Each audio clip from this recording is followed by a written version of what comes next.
አይዞሽ በቃ ሼፍ አታልቅሽ ተረጋጊ በቃ ዋናው ነገር ገዳዩ ማን እንደሆነ እንኳንም ታወቀ ሁሌ ጧት ማታ ማን ነው እንደዚህ ያደረገው ብለሽ ከማሰብ ተገላግለሻል ስለዚህ በቃ ማልቀስ የለብሽም እንዴት አላለቅስ ዛሬ በዚህ ልክ ጨካኝ ይሆናል ቆይ ምን አደረገ ተጣል ልጅ እኮ ነው እኔ ባጠፋ እኔ ነው መበቀል ያለባት እኔ ነው ማቃጠል ያለባት ናታን ቢያጠፋ እሱን አትበቀለው ቆይ እሱ ምን አደረገ ተጣል ልጅ እኮ ነው ማንነቱን ምንነቱን እንኳን የሚያገናነስ ያላወቀ ልጅ እኮ ነው እንዴት እንደዛ ታደርጋለች ታደርጋለች ዝም አትበይ ወይም ደግሞ ከእኔ መልሽልኝ እንደዚህ ይደረጋል እባክሽ ነሽ ተረጋጊ ሌሊቱን ሙሉ እኮ እንደዚህ ስትሆኝ እኮ ነጋ እኔ እኮ ምንም ላረጋጋሽ እራሱ አልቻልኩኝ ለማጽናናትም ቃል ማቀስች ኧረ ላልቅስ አይደል መቼም አላለቅስም ከሞት ድጋሚ በተነሳችና ደግሜ ደጋግሜ በገደልኳት ኖሩ እስኪ አስቡት ቆይ የሰው ልጅ ስንቴ ነው የሚኖረው ጋኒ ንገሩኝ የሰው ልጅ እዚህ ምድር ላይ ስንቴ ነው የሚኖረው መልሱልኝ ደግመን እንፈጠራለን እንደዛ የተመካንበት ሀብትና ንብረት ከሞት ያድነናል ያስቀረናል ንገሩኝ ይጠብቀናል ወይ አይጠብቀን ታዲያ ለምንድን ነው የሁሉ ክፋት እስኪ በራሳቸው ህይወት ሂሳብ ስሩ የሰው ልጅ ተወልዶ 7 ዓመት እስኪሞላው ድረስ ነፍስ አያውቅም ማለትም አያገናዝብም ቀጣይ ከ7 ዓመቱ በኋላ ደግሞ እስከ 18 ዓመቱ ድረስ ማለትም ሌላ 11 ዓመት ከቤተሰቦቹ ጋር እየተማረ ወይም እየሰራ አገኘም ተቸገረም ተሰደደም ብቻ ይኖራል ልክ ነሽ ግን እባክሽ አሁን ተረጋጊ ከዛ በኋላ ያለውን ብንወስድ 18 ዓመት ሲሞላው በራሱ ለመቆምና ስራ ለመስራት ይጥራል ከተሳካለት በሀዮቹ ያገባል ይወልዳል ከዛ ቤተሰቦቹን ለማስተዳደር ደፋ ቀና ይላል ከቤተሰቦቹ ጋር እየታገለ ያ ልጅ የነበረው ሰው ወልዶ ህይወትን ለማሸነፍ ይታገላል ከዛ ደግሞ ፈጣሪ ነው ከሰጠው ወለደም ከበደም እርጅና መጥቶ መጀመሪያ እንደነበረው ህፃንነት ጊዜው ምንም የማወቅ ይሆናል ሁሉም ነገር ይረሳል ከዛ ይሞት ሲሞት አብሮት ይዞት ሄደው የተከተለው ወይም ከሞት ያስቀረው ነገር አለ ንገሩኝ አለ እንኳን ሀብትና ንብረቱ እውቀቱ ትውስታው ሀብት ጉልበቱ ሁሉም ነገር ከቶት ነው የሚሞተው እና ለዚህ ህይወት ነው ይሁን ብቻ ይሄ ሁሉ ጭካኔ የኔ ልጅ አላትን ቀምቷታል መኖሪያ ወስዶባታል እንዴት ነው እሱ ላይ እጇ አሻላት ለየትኛው ህይወት ነው ሰውን እየገደለች የምትኖረው አረ ተጨነቀን ተያምሻል እባክሽ ያምሻል ናርሽ አለመሞቴ ምን የሆኜ ነው ለመኖር እኮ ምክንያትና ተስፋ የምናደርገው ሳያስፈልጋል ያኔት ተብዬዋ እንግዲህ አሁን ላይ የናታንን ቤተሰቦች እያበጣበጠች ነው ያለችው። ኤፍራታ ሉሊትን እንድትወጋት ያደረገችው በውሸት ወሬዋ እንግዲህ አሁን ላይ ደግሞ ኤፍራታ ልጅን በዚህ ልክ ለምን ጨክና ገደለች የሚለው ነገር ጥያቄ ስለሆነባት ጫማ እንኳን ሳታደርግ ነበረ መንገዱን ተጉዛ እንግዲህ ናታንም ያንን እሷ ያደረገችውን ድርጊት ላይ ያደርግ ነበረ። ነገር ግን ኤፍራታ ስለቀደመችው እሷ ባትቀድመኝ ኖሮ እኔ ራሱ እገላት ነበረ እያለ እንግዲህ ለአቤል ሲያወራ አይተናል ማለት ነው። እስር ቤት ውስጥ ነው እንግዲህ ቃልም ኤፍራታን ስለሚያፈቅራት አሁን ላይ ኤፍራታ አልገደለችም ብለው ሁለቱም እኔ ነኝ የገደልኩት እኔ ነኝ የገደልኳት እያሉ እንግዲህ ያው ታስረዋል ማለት ነው። ኤፍራታ እንድትታሰር አልፈለጉም። አሁን ላይ እንግዲህ ያው የቃል እህት ደግሞ በጣም አብዳለች። እንዴት በውሸት ምንም ያህል ብታፈቅራት እንኳን እንዴት እንደዚህ ታደርጋለ? እኔ ካንተ ውጪ ማንን አለኝና ነው አንተ እስር ቤት ውስጥ የምትቆየው? አሁኑኑ እውነቱን ተናግረ ከእስር ቤት መውጣት አለብክ። እንደዛ ካልሆነ ግን እኔ ላንተ ማልሆነው ነገር የለም የማደርገውን እኔ ነኝ የማውቀው እያለች እንግዲህ ቃልን እያስፈራራች ነው ያለችው። ቃል እንግዲህ ያው ባለትዳር መሆኗን እያወቀ አሁን አፍቅሯታል ማለት ነው። ነገር ግን በቦታው ላይ ስለነበረ እኔ ነኝ የገደልኳት ሉሊትን ብሎ እጁን ሰጥቶ ታስሯል ማለት ነው። እንደዛውም ደግሞ ናታንም እኔ ነኝ ሉሊትን የገደልኳት በሚል እንግዲህ ታስረዋል። አሁን ላይ ናታንና ኤፍራታ ትልቅ ስህተት ነው የሰሩት ማለት ነው። ምክንያቱም ያኔትን ሙሉ በሙሉ አምነው ሄደው ሉሊትን መግደል የለባቸውም ነበር። ምክንያቱም ሉሊት እዚህ ነገር ውስጥ እጇ የለበትም። ነገር ግን ያው ልጇን ከቃል ቀምታ ለመቀማት ብዙ ጥረቶችን ብታደርግም ነገር ግን ልጁ እንዳልሞተ ያው የኤፍራታ ወንድምም ያውቃል። ነገር ግን ያው ስላልተናገረ ነው ይህ ሁሉ ችግር እየተፈጠረው ማለት ነው። ውድና የተከበራችሁ የቻናሌ ቤተሰቦች እንዴት ናችሁ? እኔ ያለው እግዚአብሔር ይመስገን። የሐረግ ድራማ ተከታታዮችም እዚህ ቤት ከመጣችሁ ለቻናሌ አዲስ ከሆናችሁ ሰብስክራይብ ማድረጋችሁን እንዳትረሱ አበረታቱኝ ይላችኋለሁ። ውድ ቤተሰቦች ነባሮች ደግሞ ስለምታበረታቱኝ እጅግ አድርጌ አመሰግናለሁ። ሐረግ ድራማ ላይ እንግዲህ አሁንም ኤፍራታ በጣም ችግር ችግር ውስጥ ነው ያለችው። እንዲሁም ደግሞ ናታን እንግዲህ ያው በአይምሮ እንኳን ስታስቡት አይደለም ሳታስቡትም የሚያሳቅቅ አይነት ወንጀል ነው ማለት ነው ልጃቸው ላይ የተደረገው። ነገር ግን የነናታን ቤተሰቦች ላይ የተደረገው ሴራ እንደሆነ ማንም አያውቅም ማለት ነው ከኤፍራታ ወንድም ዳግም በቀር እንዲሁም ሉሊት እና ሌሎቹ ያውቃሉ። ነገር ግን ናታን፣ ኤፍራታ እንዲሁም ደግሞ በዙሪያቸው ያሉ መልካም ሰዎች ስለ ናታን ልጅ አያውቁም። ስለ ኤፍራታና ናታን ልጅ ምንም የሚያውቁት ነገር የለም ማለት ነው። እውነትም ሞቷል፣ ገለውት፣ አቃጥለውታል የሚለው ነገር ነው አይምራቸው ውስጥ ያለው ማለት ነው።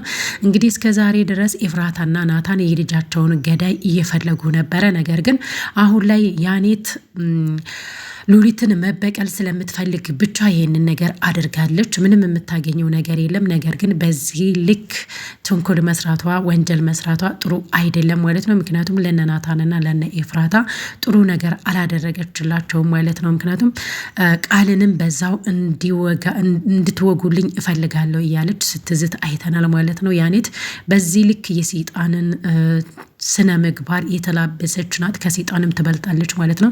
እንደውም ሉሊት ጨካኝ ናት ትባላለች። አሁን ላይ ግን ያኔት አውሬ ሆናለች።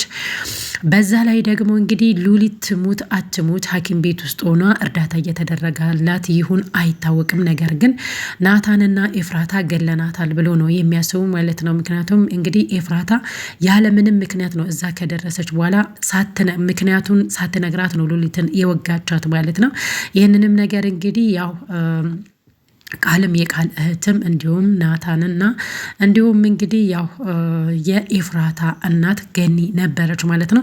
እነዚህ ሰዎች እንግዲህ የአይን እማኝ ናቸው። ነገር ግን አሁን ላይ ሁለቱ እኛን የገደል ነው በማለት እጅ ሰጥተዋል ማለት ነው። ይሄም ትክክል አልነበረም። ነገር ግን ያው ድራማ ላይ ግዴታ ስለሚወዷት ኤፍራታን ወንጀለኛ ናት ማለት አልፈለጉም ማለት ነው። ነገር ግን ቃል በዚህ ልክ ለምንድን ነው ለኤፍራታ መስዋዕት መሆንን የፈለገው ማለት ነው? ምክንያቱም ባለትዳር መሆኗን ያውቃል። ግን እንደዛም እያወቀ ያፈቅራታል፣ ይወዳታል ለእህቱ እንደተናገረው ካየ ነው ማለት ነው። ነገር ግን በዚህ ልክ ባለትዳርን ማፍቀር ወንጀል እንደሆነ እህቱም እያስረዳች ነው ያለችው። ነገር ግን ያው ፍቅር እንግዲህ መቼ ከምን እንደሚይዘን አናውቅም ማለት ነው። ፍቅር እውር ነው የሚባልም ነገር አለ። ነገር ግን በሐረግ ድራማ ላይ አሁንም እንግዲህ ያፌት እንደጠፋ ነው፣ አልመጣም። በዚህ ሲል ላይ ግን የሚመጣ ይሆናል ማለት ነው። ሐረግ ድራማ እንግዲህ ከበፊቱን ውስብስብ ያለ ነገር ነው። ነገር ግን አሁን ላይ የነናታን ስቃይ መቼ ነው የሚያበቃው? በየጊዜው እየቀጠለ ነው። ለምንድን ነው ልጃቸውን የማያስረክቡት ማለት ነው? ግን በጣም በቃ ካሁን ይነገራቸዋል። እንዲሁም ደግሞ የቃል እህት እውነት ታደርጋለች ብለን ስንጠባበቅ ነበረ። ነገር ግን አሁንም ድራማው ለመራዘም እንግዲህ የናታንና የኤፍራታ ስቃይ እንደቀጠለ ነው ማለት ነው። ኤፍራታ ማንኛውም ሰው የሚያደርገውን ነው ያደረገችው። ምክንያቱም በአይምሯችሁ ስታስቡት ልጃችሁ እንግዲህ በሚያሰቅቅ ሁኔታ ገለው ከዛ በኋላ ደግሞ ማቃጠል፣ ምንም የማያውቀውን ህፃን እንዲህ ማድረግ እንግዲህ ያው በጣም ሊያሳብድ። እውነትም ኤፍራታ ስለሆነች ነው በህይወት ራሱ የቆየችው። ለገኒ እንዳለቻት ከሆነ ያምሻል ስትላት እኔ በመሆኔ ነው አለመሞቴም ነው ያለችው ማለት ነው። የኤፍራታና የናታን ጥንካሬ አለማድነቅ አይቻልም። ነገር ግን በዚህ ልክ ሉሊት ታደርጋለች ብሎ ማሰባቸውን እንዲሁም ደግሞ የያኔትን ወሬ መስማታቸው ጥሩ አይደለም። ምክንያቱም እቺ ሴት ኬት ነው የመጣችው? ማንነቷን አያውቅም። ነገር ግን ስለ እሷ አውቃለሁኝ አንዳንድ ነገሮችን። እንዲሁም ደግሞ ፎቶ እዛ ላይ ስለነበረ ያንን ፎቶ የልጃቸውን ፎቶ ከመሞቱ በፊት ነው ብላ አሳምናቸዋለች። አንዳንድ ጊዜ ያው ፎቶ ስላሳዩን አንዳንድ ነገሮችን እንድናምን አድርገው በአእምሯችን ስለቀረጹ ብቻ ሳይሆን እርግጠኛ መሆን መቻል አለብን። አንዳንድ ጊዜ ውሳኔዎች የምንወስናቸው ውሳኔዎች መልሶ የሚጸጽቱን ይሆናሉ ማለት ነው። አሁን ላይ እንግዲህ ኤፍራታ ይሄንን ነገር አድርጋለች። ነገር ግን እውነቱን ከደረሰችበት በኋላ ምንም ያህል ሉሊት ጨካኝ ብትሆንም ነገር ግን ልጃቸውን አልገደለችባቸውም። ይሄንን ሁኔታውን ከደረሱበት በኋላ እንግዲህ ያው ያኔትን በስተመጨረሻ ወይ ሊገድሏት ይችላሉ ማለት ነው። በዚህ ልክ ጭካኔ ወደ ጭካኔ እንድትመጣ ያደረገቻት ወይ ደግሞ ናታንና ኤፍራታን ጨካኝ እንዲሆኑ ያደረገቻት እንዲሁም ሉሊትን እንድትገላት ያደረገቻት እሷ ስለሆነች መጨረሻ ላይ ያው የእሷ ሁኔታ ያው በጣም ከባድ ነው የሚሆነው ማለት ነው። በዚህ ውሳኔያችሁ ደግሞ በጣም ተሳስተው በኋላ ላይ እውነቱን ከደረሱበት ያኔትን አይፋታትን ማለት ነው። እንግዲህ አሁን ላይ አቤል ይህ ነገርስ ውሸትስ ቢሆን እንዴት እንደዚህ ታደርጋላችሁ የሚል ጥያቄ አንስቶለት ነበር ለናታን። ናታን ግን ያው በተነገረው መሰረት ስሜታዊ ሆኖ አብዶ በቃ ራሳቸውን ስቶ ነበር ይህንን ነገር ለማድረግ የወሰኑት ማለት ነው። ሉሊት እንግዲህ ያው ስትንቀሸቀሽ ምንድን ነው በዚህ ማታ የመጣሽው በዛ ላይ በባዶ እግርሽ ስትላት ነበረ። ምንም እንግዲህ የምታውቀው ነገር የለም። ከዛ በኋላ ያለ ምክንያት ነው የወጋቻት። እንግዲህ ያው የሚቀጥለው ክፍል ላይ ሉሊት እውነትም ሞታለች ወይስ ሐኪም ቤት ውስጥ ነው ያለችው የሚለውን ነገር እንግዲህ ያው የምናየው ይሆናል ማለት ነው። ሐረግ ድራማ አሁንም እንግዲህ ጭካኔው እንደቀጠለ ነው። ውድና የተከበራችሁ የቻናሌ ቤተሰቦች ለዛሬ ሐረግ ድራማ ላይ ያዘጋጀውላችሁ ቪዲዮ ይሄን ይመስላል። በሌላ በቀጣይ ቪዲዮ እስክንገናኝ ድረስ ቸር ሰንብቱ። እንግዲህ ሉሊት መሞት የለባትም የምትሉ ይህንን ቪዲዮ ላይክ አድርጉ ማለት ነው። ሌላኛው ነገር እንግዲህ አሁን ላይ የሉሊትን ቦታ እብደቱን የተካችው ያኔት ሆናለች ማለት ነው። ሁለቱን እንግዲህ ያው ወደነ ሉሊት ጋር ከላከች በኋላ እንደዛ አሳብዳ ወደ እነሱ እንዲሄዱ ካደረገች በኋላ እንግዲህ ቤት ውስጥ አንዳንድ መረጃዎችን እየወሰደች እንዲሁም ደግሞ ሉሊት ከዚህ በፊት ስትጨፍር የነበረውን አክሽኖችን እያሳየች ነበረ ማለት ነው። ከሉሊት የባሰች እብድና ጨካኝ አሁን ላይ ያኔት ሆናለች ማለት ነው። ያኔት እንግዲህ ከሉሊት የባሰች ጨካኝ ከሆነች ካሁን በኋላም ደግሞ በዛው ልክ ጨካኝ ልትሆን ትችላለች። አሁን ላይ ግን እነ ናታን ቤት ውስጥ አንድ ፎቶ አግኝታለች። ከዛ በኋላ ትክክል አይደለውም ተሳስቻለሁ የሚል ነገር እያወራች ነው ያለችው ማለት ነው። ምክንያቱም አንዳንድ ጊዜ አንዳንድ ውሳኔዎች ስህተት የማይደገሙ ስህተት ሆነው እናገኛለን ማለት ነው። ከመወሰናችን በፊት ደጋግመን ማሰብ ያስፈልጋል። ያኔት ያደረገችው ነገር ስህተት እንደሆነ አሁን ላይ ገብቷታል። ከሆነ በኋላ ግን ብንጸጸት ምን ብንልም መመለስ አንችልም ማለት ነው። ውሳኔዎችን ከመወሰናችን በፊት ደጋግመን ማሰብና ማስተዋል ያስፈልጋል ማለት ነው።